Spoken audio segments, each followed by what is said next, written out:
Commuters were on their way to work when the bombs started. This was terror and mayhem reaching fresh heights in Ukraine, and seconds later there's an even bigger one.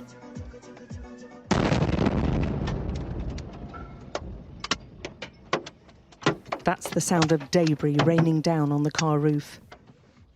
The huge mushroom cloud created is captured by a driver on the other side of the road. Imagine the naked fear felt by those in the middle of all this. This was the north side of Dnipro, one of Ukraine's biggest cities. And the attacks here were replicated across a string of other cities throughout the country.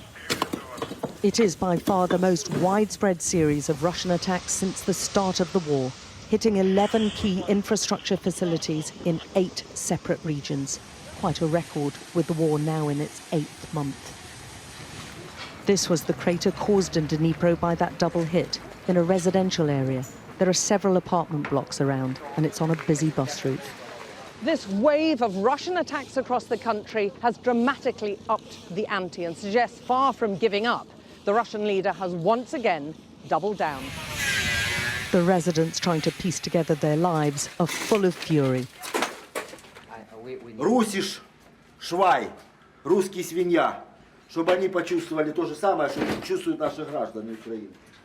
And they're feeling even more terrified after this barrage. Он ненавидит украинцев. Это его цель, самое главное. Чтобы не было уничтожить людей, уничтожить язык, уничтожить все украинское. But the strikes which rained down in the heart of the capital city were no doubt the Kremlin's main aim.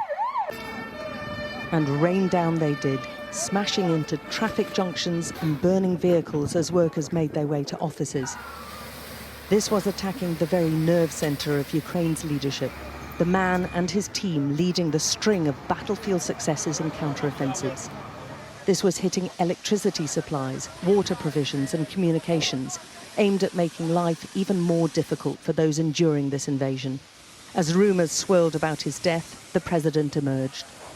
Вони прагнуть паніки і хаосу, хочуть знищити нашу енергосистему, вони безнадійні. Друга мішень – це люди.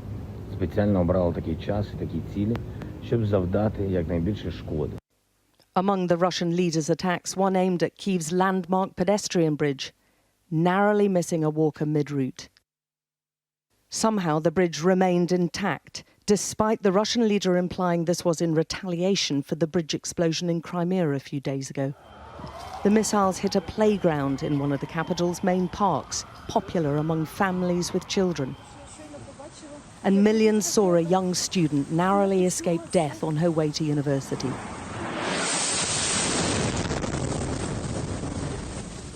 But amidst the fear and horror, the indomitable spirit of the Ukrainian people was on full display, helping each other on this, the very worst day the country's seen in months.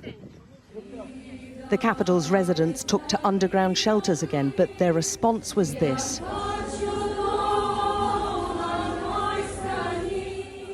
Patriotic songs sung heartily and with great gusto. Many of the capital's residents had returned in recent months, believing their capital was safer now.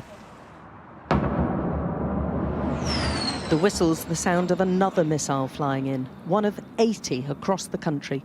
The Russian leaders bent on making sure they keep flying into Ukrainian territory and keep wreaking havoc.